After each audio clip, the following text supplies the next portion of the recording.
تو کہا والعادیات ضبحا، قسم ہے تیز رفتار گھوڑوں کی، جب وہ دوڑتے ہیں تو ان کے سینوں سے آواز نکلتی ہے۔ فالموریات قدحا، اور وہی گھوڑے جب پتھریلی زمینوں میں جاتے ہیں تو ان کے پاؤں سے لگی ہوئی کھریوں کے ٹکرانے سے چنگاریاں نکلتی ہیں۔ فالمغیرات صبحا، اور صبح کے وقت وہ لشکروں کو تاخت و تاراج کر کے رکھ دیتے ہیں، اچانک حملہ کرتے ہیں۔ فَأَثَرْنَ بِهِ نَقْعًا، اور پھر گرد اڑتی ہے۔ فَوَسَطْنَ بِهِ جَمْعًا، اور وہ لشکروں کے اندر جو ہے وہ گھس جاتے ہیں اور لشکروں کو توڑ کے رکھ دیتے ہیں، ان کو تاخت و تاراج کر کے رکھ دیتے ہیں۔ یہ گھوڑوں کی 5 صفتیں بیان کرنے کے بعد جو جواب قسم ہے وہ کیا ہے؟ میں کہوں نا مجھے قسم ہے اللہ کی، مجھے قسم ہے جلالت والے رب کی، مجھے قسم ہے عرش کے مالک کی، تو آپ ایک دم الرٹ ہو جائیں گے کہ یہ قسموں پہ قسمیں کر رہا ہے تو کہنا کیا چاہتا ہے۔ تو قسم کے بعد جو بات کہی جائے اس کو جواب قسم کہتے ہیں۔ تو رب ہو کے قسمیں کر رہا ہے، اور قسمیں بھی گھوڑوں کی اداؤں کی۔ تو انسان کے کان کھڑے ہو گئے کہ ہمارا رب ہم سے کیا فرمانا چاہتا ہے کہ قسموں پہ قسمیں کی جا رہی ہیں اور گھوڑوں کی اداؤں کی قسمیں کی جا رہی ہیں۔ تو جواب آیا ان الانسان لربہ لکنود، بے شک انسان اپنے رب کا بہت ناشکر ہے۔ یہاں تھوڑی سی توجہ آپ کی چاہوں گا کہ گھوڑوں کی قسمیں کی گئی، گھوڑوں کی اداؤں کی قسمیں کی گئی، اور انسان کی مذمت کی گئی۔ یا اللہ، انسان کو ناشکرہ کہنا ہی تھا تو کسی اور موقع پہ کہہ لیا جاتا۔ ایک طرف گھوڑوں کی قسمیں، ایک طرف گھوڑوں کی اداؤں کی قسمیں، ایک طرف گھوڑوں کے سینوں سے نکلنے والی آواز بھی پیاری لگے، ایک طرف گھوڑوں کے پاؤں سے اڑنے والے غبار کے ذرے بھی اچھے لگے، ایک طرف گھوڑوں کے پاؤں سے لگی ہوئی کھریوں کے ٹکرانے سے نکلتے ہوئے شرارے بھی اچھے لگے، اور دوسری جانب انسان کو ناشکرہ کہا۔ تو انسان کو ناشکرہ کہنا تھا تو کسی اور موقع پہ فرما دیا ہوتا، لیکن انسان کو ناشکرہ گھوڑے کی قسمیں کر کے کہا، تو کہا یہی تو بتلانا چاہتا ہوں، اگر میرے رسول سے نسبت رکھیں تو ذات کے گھوڑے بھی ہوں تو وہ بھی پیارے لگے، اور اگر نسبت نہ رکھیں تو انسانیت نہیں ہے، اور وہ انسان ہونے کے باوجود اولئک کالانعام بل ہم اضل، کہا وہ چوپائے ہیں، چوپایوں سے بھی بدتر ہے۔ اس لیے عزت اگر پانا چاہتے ہو تو میرے محبوب کی چوکھٹ پہ آ جاؤ، میرے محبوب سے نسبت ہوگی تو پھر تم جیسے بھی ہوگے تو تم عزت کی مسند پر بیٹھو گے۔ ابو لہب کو ابو لہب کیوں کہتے تھے؟ کہتے ہیں کہ اس کا رنگ شعلے کی طرح چمکتا تھا، قریشی النسل تھا، ہاشمی النسل تھا، اس وجہ سے اس کا رنگ شعلے کی طرح چمکتا تھا۔ ابو لہب اس لیے کہہ دیتے ابو لہب، لیکن ذلت کے گڑھے میں گر گیا اس لیے کہ نسبت میرے رسول سے نہ قائم ہو سکی۔ اور دوسری جانب رنگ کالا ہے، ہونٹ موٹے ہیں، ذات کا حبشی ہے، لیکن ممبروں میں بھی آج تذکرے بلال حبشی کے ہیں اور محرابوں میں بھی تذکرے بلال حبشی کے ہیں۔ تو یہاں ذات نہیں دیکھی جاتی، یہاں دیکھا جاتا میرے رسول سے نسبت کس کی ہے۔ اقبال یہ کس کے عشق کا فیض عام ہے، رومی فنا ہوا حبشی کو دوام ہے۔ میں اس بڑے مجمع میں اگر آپ سے پوچھوں کہ جب میرے حضور تشریف لائے تھے تو اس زمانے کے کیسر کا نام کیا تھا، تو شاید اس دور کے کیسر کا نام آپ نہ بتا سکیں۔ کسی کا تاریخ کا تازہ مطالعہ ہو تو وہ کوئی اس وقت اسے نام ذہن میں ہو تو وہ ایک الگ بات ہے، لیکن مجموعی طور پہ اس دور کے کیسر کا نام کسی کو نہیں آتا ہو۔ میں اگر پوچھوں کہ جب میرے حضور آئے تھے اس دور کے خاقان کا نام کیا تھا، اس دور کی طاقت تھی، لیکن آج اس دور کے خاقان کا نام کسی کو نہیں آتا ہوگا۔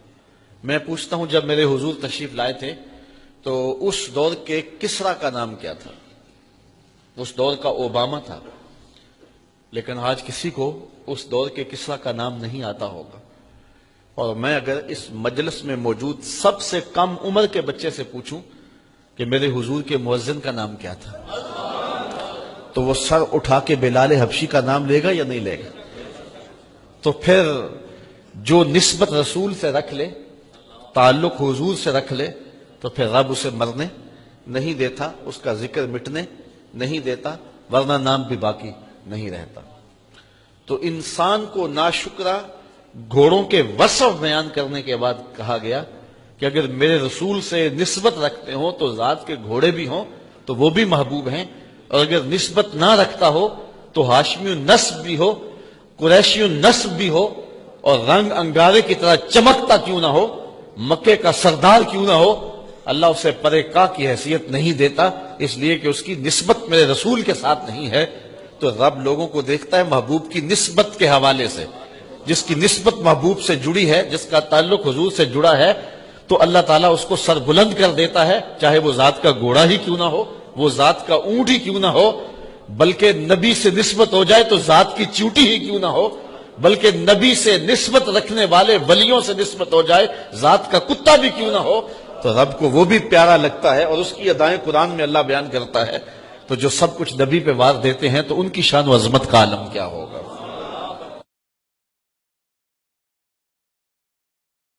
اللہ کے رسول صلی اللہ علیہ وسلم نے ارشاد فرمایا، انا سید ولد آدم یوم القیامہ ولا فخر، میں تمام اولاد آدم کا سردار ہوں، قیامت کے دن تمام اولاد آدم کی سرداری میرے پاس ہوگی، ولا فخر، اور میں اس کے اوپر فخر نہیں کرتا، وبیدی لواء الحمد ولا فخر، اور حمد کا جھنڈا قیامت کے دن میرے ہاتھ میں ہوگا، ولا فخر، اور میں اس پہ فخر نہیں کرتا، وما من نبی یومئذ آدم ومن سواہ الا تحت لوائی وانا اول من تنشق عنہ الارض ولا فخر، اور فرمایا حضرت آدم علیہ السلام سے لے کر کے حضرت عیسیٰ تک جتنے بھی نبی ہیں سارے کے سارے میرے جھنڈے کے سائے تلے ہوں گے، اور سب سے پہلے زمین میرے لیے کشادہ ہوگی اور میں قبر انور سے باہر آؤں گا، اور اس پر میں فخر نہیں کرتا۔